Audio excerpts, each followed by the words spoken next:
हिंदू धर्म में नवरात्रि का बहुत महत्व होता है। हिंदू पंचांग के अनुसार शारदीय नवरात्रि का पर्व 3 अक्टूबर गुरुवार से आरंभ होगा। शारदीय नवरात्रि का पर्व 11 अक्टूबर 2024 को समाप्त होगा। कलश स्थापना समय सुबह 6:15 से 7:22 तक, यानी टोटल 1 घंटा 6 मिनट रहेगा। अभिजीत मुहूर्त सुबह 11:45 से दोपहर 12:33 तक, यानी 47 मिनट का आपको समय मिल जाएगा कलश स्थापना का।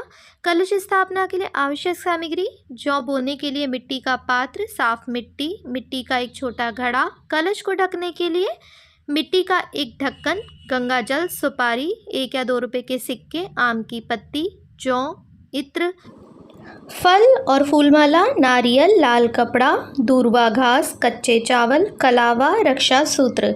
कलश स्थापना विधि क्या है, आइए जानते हैं।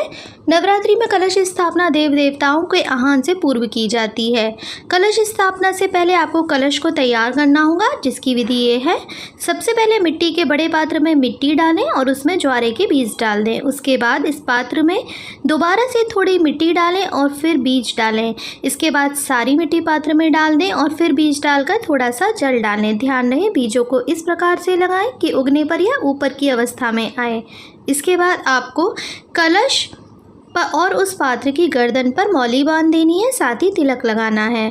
इसके बाद कलश में गंगा जल भर दें। इस जल में सुपारी, इत्र, दूर्वा, अक्षत, सिक्का डाल दें। अब इस कलश के किनारों पर 5 अशोक के पत्ते रखें और ढक्कन से ढक दें। अब एक नारियल लें, उसे लाल कपड़े या चुन्नी में बांध के कुछ पैसे रखें। इसके बाद इस नारियल और चुन्नी को रक्षा सूत्र से बांध दें। इन चीज़ों को तैयार करने के बाद सबसे पहले ज़मीन को साफ करें, उस पर मिट्टी का जौ वाला पात्र रखें, उसके ऊपर मिट्टी का कलश रखें और कलश के ढक्कन के ऊपर नारियल रखें। आपकी कलश स्थापना संपूर्ण हो चुकी है। अब आप देवी देवताओं का आह्वान करके नवरात्रि पूजा विधि शुरू करें। इस कलश को 9 दिन तक मंदिर में रखे रहने दें और सुबह शाम ज़रूरत के अनुसार जो आपने ज्वारे बोए हैं उसमें पानी डालते रहें, जिससे वो हरे भरे रहेंगे और जल्दी बढ़ते जाएंगे। कलश स्थापना विधि में आपको कुछ बातों का ध्यान भी रखना चाहिए। कलश स्थापना करते समय आपको कुछ ऐसी बातें हैं जो ध्यान में रखें कि गलती ना करें। वो कौन सी हैं, आइए जानते हैं। नवरात्रि के पहले दिन ही आपको शुभ मुहूर्त में ही कलश स्थापना करनी चाहिए। कलश मिट्टी का, चांदी का, पीतल का, जैसा भी आपके पास हो उपलब्ध हो वैसा आप प्रयोग में ला सकते हैं। कलश को ईशान कोण में ही स्थापित करें। कलश के ऊपर आपको नारियल ज़रूर ही रखना है और उस पर कलावा जो है वो ज़रूरी आपको बांध देना है, इस बात का ज़रूर ध्यान रखें। पूरे 9 दिन तक विधि विधान के साथ आप कलश की पूजा जरूर करें। कलश पर रोज़ाना अक्षत और ताज़ा खिले हुए फूल अर्पित करें। कलश के आसपास बिल्कुल भी गंदगी नहीं होनी चाहिए। कलश को हमेशा साफ़ सुथरी जगह पर रखना है आपको। गंदगी वाली जगह पर या आसपास कहीं पर भी कचरा कूड़ा हो ऐसी जगह पर आपको नहीं रखना है।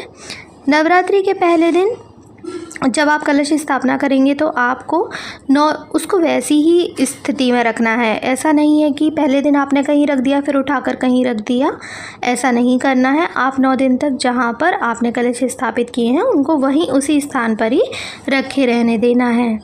कब बार बार उसकी जगह को बदलाव नहीं करना है। इसके बाद आप इस बात को ध्यान रखें कि आपको कलश पर बिल्कुल गंदगी या मुरझाए हुए फूल आपके कलश के ऊपर बिल्कुल नहीं होने चाहिए। आपको ताज़े और खिले हुए फूल ही कलश के ऊपर रखने चाहिए। कलश की स्थापना अगर आप घर में करते हैं तो आपको घर को कभी भी अकेला नहीं छोड़ना चाहिए। कोई ना कोई व्यक्ति घर में ज़रूरी होना चाहिए। ऐसा नहीं है कि आप ताला लगा करके घर में कहीं चले जाएं।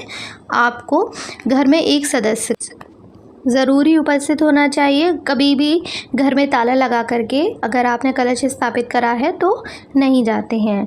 कलश को जब भी आप छुएंगे तो आप अपने हाथों को शुद्ध कर लें। हमेशा साफ़ हाथों से ही कलश को हाथ लगाना चाहिए। गंदे हाथों से या झूठे हाथों से कभी भी कलश को नहीं छूना चाहिए। तो आप इन सब बातों का कलश स्थापना करते समय विशेष रूप से ध्यान रखें।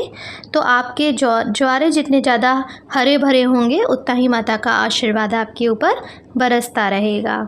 आशा है आपको वीडियो अच्छी लगी होगी। अगर आप और जानकारियाँ लेना चाहते हैं तो हमारे भक्ति मार्ग चैनल को लाइक और सब्सक्राइब अभी कर लीजिए। धन्यवाद।